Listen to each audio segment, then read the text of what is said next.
En un día bastante particular, como todos ya lo sabemos y quienes venimos de pasar nuestras adolescencias en los 90 lo hemos vivido muy vívidamente, valga la redundancia, el fallecimiento del Indio Solari, de Carlos el Indio Solari el día de ayer.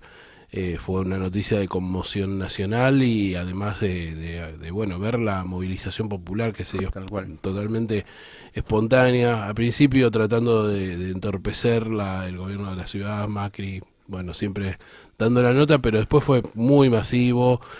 Seguramente su velatorio el día de mañana va a ser también igual de masivo. El temor del gobierno al velatorio, ¿no? Esta negación de habilitar el Congreso para poder para Sí, sí. poder velarlo. Ahí sería contradictorio que el gobierno autorice, ¿no?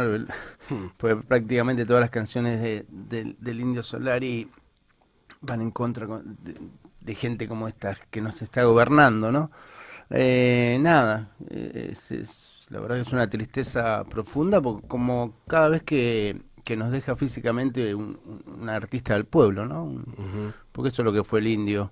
Uno pudo ver las manifestaciones, la manera en que los testimonios marcaban ujú, cómo las canciones del Indio influyeron en cada uno de los chicos o chicas que uno escuchó. En ujú, mi caso particular, es uno de los tipos que marcó, ¿sí? Mi adolescencia, ya por fines de los 80, principios de los 90, ujú, junto a un par de artistas que yo creo que sospecho que lo que te marca durante la adolescencia, que es una etapa compleja, porque es una ujú, etapa donde uno está en plena búsqueda de informaciones, de ujú, estímulos, y hay música, libros, cine que a uno lo influyen en la adolescencia. ujú, Uno sospecha que eso te queda para toda la vida, que no quiere ujú, decir que uno se quede ahí, ¿no? ujú, Nadie mejor que el Indio para explicar algunas cosas. Él decía, por ejemplo, yo tengo los discos del Led Zeppelin todavía en mi casa, pero no los escucho en mi equipo último modelo de audio. Es decir, metafóricamente está diciendo, bueno, está bien, te marcó eso en la adolescencia, queda ahí, va a quedar para siempre.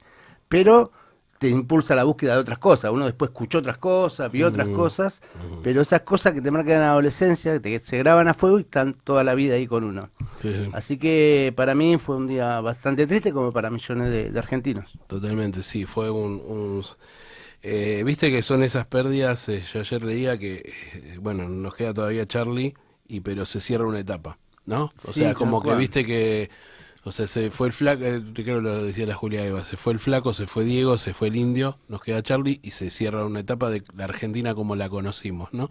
Y Ujú. la verdad, ¿no? Porque hoy cuesta, digamos, ver, hay artistas populares, por supuesto, pero cuesta ver esa Argentina con la cual crecimos. Y si Charlie fue a la etapa de la dictadura y la primer postdictadura, la antena que nos relataba lo que pasaba en la Argentina, Los Redondos fueron a esa etapa que vos bien decís, ese fin de los 80 Principio de los y 90, los ¿no? 90 fundamentalmente también.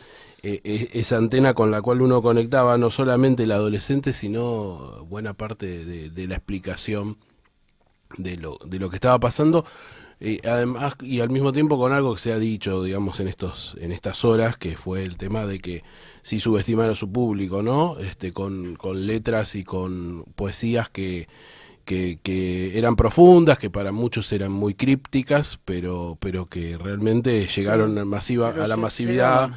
Y cuando uno va decodificando después el mensaje, lo va trasladando. Él decía, no, no hay que explicar, digamos, las letras, ¿no? Cada Tal cual. uno sabe, digamos, de que yo no hace falta que yo diga quién fue la hija del fletero, digamos, porque no viene al caso, ¿no? Y vos después vas decodificando o al Pero mismo tiempo lo vas decodificando y vas llegando y te va llegando, ¿no? Y bueno, te quedan esas frases y esas melodías que te van a acompañar toda la vida, como bien decías vos, ¿no? El ujú, inicio de una búsqueda y al mismo tiempo las cuestiones vívidas, ¿no? Y lo que era la resistencia, ¿no? Cuando se habla de resistencia, eran mitines políticos. Cuando uno iba a ver a Los Redondos, te cagaban a palos, te ponían la montada. Tal cual. Yo pasé una etapa, me acuerdo del estadio de Racing, la montada al principio de la entrada la pasé bastante mal, y así también te encontrabas con familiares, no me acuerdo, en la cancha de Huracán, me encontré con mi primo que hacía muchísimo que no lo veía, y bueno, era como esa, ahí se entiende por qué este relato de la misa ricotera, ¿no? Uh-huh. Claro. Sí, es un artista popular, justo a Sky, ¿no? Me parece que ese dúo Uh-huh. formó parte de nuestra historia, del rock nacional, como lo conocimos, y es una de las primeras bandas que le empieza a hablar a los pibes que empezaban a quedar afuera de casi todo, salvo de los camiones de la racia, Claro. salvo de los colectivos de la racia, esos pibes estaban empezando a quedar sin laburo, no veían un futuro promisorio. Esto se da en los primeros años del gobierno de Menem, y ayer escuchaba a un muchacho que decía, nos hablaba a nosotros el indio, ¿no? Que también el tomar eso, por eso él siempre se negaba a explicar sus canciones, porque dice, bueno, la gente no es tarada, la gente toma, y él al ver qué parte o qué frase toma, decir, bueno, no toman cualquier frase, ¿entendés? Y debe ser, eso es lo que les joda mucho también. Yo estoy enojado con muchos que empezaron a salir ahora diciendo, pero él fue millonario, vivía en una mansión, como viste, si un artista tuviera que vivir bajo el puente con una guitarra, que le falta una cuerda y que le den moneda.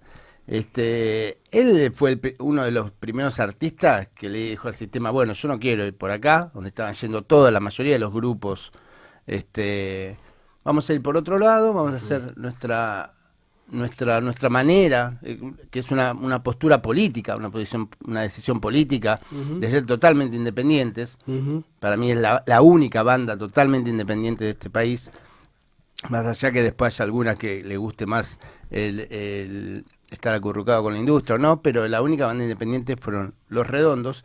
Y después otra cosa también, hablar un poquito de su música. El Indio demostró junto a Sky que no hace falta hacer como hace la mayoría de las bandas mediocres argentinas, que una vez que pegan un éxito, que se hacen conocidos, se llenan de guita, las chicas los conocen, repiten la fórmula. Es decir, no vayamos por otro lado, porque esto nos da de comer, nos da guita esto. Bueno, el Indio y Sky rompen con eso.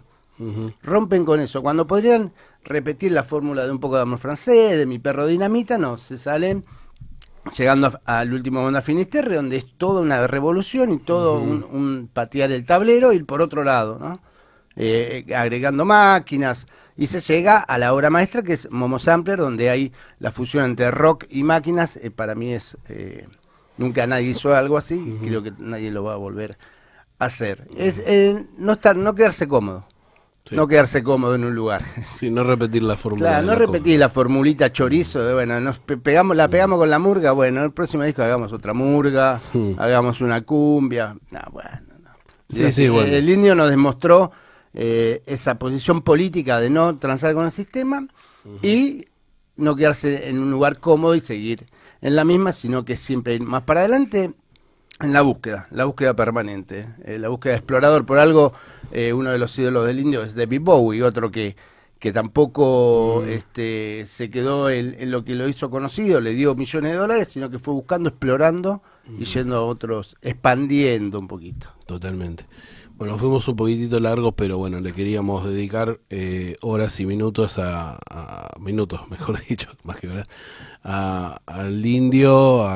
Bueno, nos queda obviamente toda la obra y todo el repaso de sus más que interesantes, inteligentes y pocas entrevistas que ha dado. Quizás ha hablado más en los últimos tiempos, ¿no? En su estado de salud, ha tratado de conectarse por esa vía, ya que no lo podía hacer tanto artísticamente, pero tampoco ha abusado, ¿no? Siempre ha sido muy medido y un tipo muy inteligente. Muy declarado. Muy inteligente, y dejando, digamos, señales de futuro. Y también poniendo, como te decía yo, no subestimando al público. Cuando hablaba, bueno, en la famosa conferencia de prensa de Olavarría, ¿no? Yo no estoy para bajarle línea a los pibes, hay que escucharlos, hay más información en sus nervios, ¿no? Sí, no, que del futuro, que claro, lo que podamos decirle tipos de nuestra edad. Claro. Y lo dijo en un momento donde, como decía el ruso Berea en ese momento, decía a la flauta quizás muchos padres que decían, no entiendo lo que está diciendo, cuando lo escucharon al tipo decir Claro. eso, dijeron, bueno, mi hijo está en un lugar Sí, seguro. es uno de los, para mí es uno de los máximos declarantes que tuvo Ujú. la cultura argentina. Yo lo pongo a la par, uno puede leer las declaraciones o las entrevistas no escucharla, pero sí leer a Macedonio Fernández, sí escuchar a Borges, y me parece que el Indio Solari puede formar parte tranquilamente de esa trilogía de grandes pensadores de la cultura nacional. Otra cosa, no subestimar al público y tampoco hizo esa demagogia de querer imitar al público o equipararse al público. Ujú. No salía con la camiseta de un club de fútbol, no salía, viste, Sí, no. tomando un tetra, no. Había un artista que expresaba lo suyo, se posesionaba, y el público era otra cosa. Es decir, en los 90 también se empezó a vivir la degradación de la cultura rock, donde yo soy igual que vos. Bueno, no sos igual. No. No sos igual. Tampoco estoy allá arriba en la esfera, viste, de marfil, y vos estás un negrito del conurbano, pero no buscó tampoco, ni subestimó, ni buscó esa identificación demagógica con el público. Total. Así que bueno, vamos a escuchar un tema musical. No sé si le pasaste algo del Indio o de los Redondos. ¿Va a escuchar algo de obviamente, Soda? Vamos a escuchar. Bueno, pero también, obviamente, forma parte. Quedan sus canciones. Queda en la cultura, queda en la cultura. Queda un poco cursi, pero quedan sus canciones. Bueno. Vamos a los que están en la radio o en internet, van a escuchar un poquito del homenaje al Indio y volvemos ya al aire de Radiográfica como vamos al frente.